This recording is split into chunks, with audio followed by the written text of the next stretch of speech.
This is a U.S. military aircraft. It's a C-17. These are meant to fly not only U.S. troops around the world, but also tons of cargo. You can see, if you look inside, how huge they are. These carry around 85 tons and can still get off the ground. Wow! Right now, though, the Trump administration is using these same military planes for deportations. The Trump administration used this C-17 last week to deport 80 people from Texas to Guatemala. Unless each of those people weighs more than 1 ton, it is functionally inexplicable why they needed to be boarded onto a C-17 to make that flight. Maybe they're very dense, I don't know. Deportations, of course, take place under every presidential administration.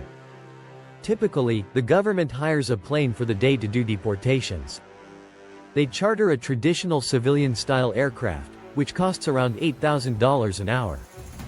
So, for example, that flight last week from Texas to Guatemala, about a 12-hour round-trip flight, if you did it the old way on a normal, non-military plane, it would have cost taxpayers a little over $100,000.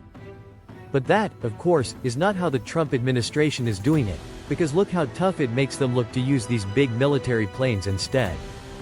The plane in this picture, this C-17, it is lovely and it can do a lot of amazing things, but it is also wildly expensive compared with normal aircraft. Instead of costing roughly $100,000 for that flight, this flight under the Trump administration cost taxpayers more than $250,000. Just that one flight. And it's not just the C-17 that's actually the cheaper plane they're using. The White House says they're also going to use a second kind of military plane to carry out deportations, one that's even more expensive. A 12-hour round-trip flight on one of these babies, a C-130, costs taxpayers as much as $850,000. And this is not a one-off thing that they just did for like week 1, to show off how tough they are. The Trump administration says they plan to use military planes to deport immigrants every single day of the Trump administration. So 365 days a year, times 4 years, times roughly $800,000 wasted every single one of those days. If you created a bonfire of all that money, it would outshine the sun. But that's money that they are lighting on fire for no reason other than they think it looks cool, looks tough. What kind of respect does this show for the military? By the way, the new administration has been trying to make a big, splashy deal of all the mass arrests it's been carrying out, very proudly, thumping their chest and saying they got 1,200 immigrants arrested in just one day yesterday. Right? They're showing off the fact that they're making good on their promise to prioritize the deportation of immigrants who have committed serious and violent crimes. Except the administration is having to admit today that actually, about half of those people they arrested yesterday are not violent criminals at all. Half of them are people who have not committed any criminal offense at all, or if they're accused of anything, it's a non-violent offense, but they nevertheless are about to be put on an $800,000 flight out of the country. Because doesn't that photo op look awesome? Joining us now is Congressman Joe Neguse, Democrat from Colorado, a member of the House Democratic Leadership Team. Sir, it's nice to see you. Thanks for being here. Congressman Joe Neguse. First, I would say, Rachel, I think you've articulated well the core strategy, apparently, of the Trump administration over the last week, which is to flood the zone with destructive and chaotic decisions accompanied by bluster and photo ops. Whether it's in reference to the planes or the inauguration rally in which the president signed a number of destructive executive orders to obfuscate away from the real damage that's caused by the decisions that he and his administration are making. And that, of course, extends in the immigration context to his unconstitutional attempt to effectively rewrite the 14th Amendment. As I mentioned, you're in Democratic leadership in Congress, and I think you're getting at it a little bit here and that in what you just said. But can you share a little bit about how Democrats, especially Democrats in leadership right now, are thinking in terms of strategy and potential action around immigration in the new administration? I mean, obviously, they've got some highlight things they're trying to do.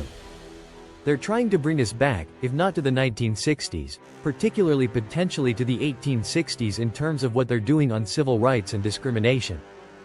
We're seeing what they're doing in terms of trying to use law enforcement to terrorize and punish people who either criticize or in some ways are defined as in opposition to the president and his administration. They're taking away all forms of accountability and oversight, as you mentioned, with the attorneys general, with the inspectors general, excuse me.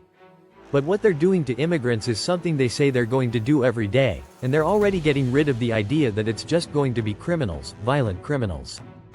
They're already admitting that they're arresting people who don't have any serious criminal charges against them. What's Democratic strategy for trying to take that on? Negoose. A couple of things I'd say, Rachel. First, I certainly agree with you. I think the fears will only metastasize, given the current course that this administration is on. I think most Americans agree that our immigration system is broken and that it merits working together in a bipartisan way to protect dreamers, to address immigration in a comprehensive, holistic way. That is certainly not this approach that the administration is taking. And I suspect a lot of your viewers, certainly a lot of American citizens, feel helpless and powerless in this moment, given the events of the last 7 days. I would encourage folks to resist that temptation. We are not powerless. We each have agency. Every member of Congress, every senator, and every citizen has a voice, and now is the time to use it. I would remind your viewers that, 8 years ago, as you covered extensively, Rachel, during President Trump's first term, he made a cornerstone priority of his administration the repeal of the Affordable Care Act.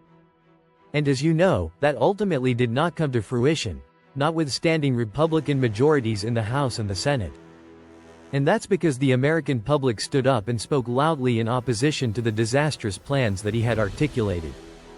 I believe that the same will be required in this moment. As you know, the Republicans have a dwindling majority that is shrinking by the day in the House. And we will certainly stand principled, consistent with our values against any efforts that the Trump administration is pursuing that I believe would undermine the rule of law.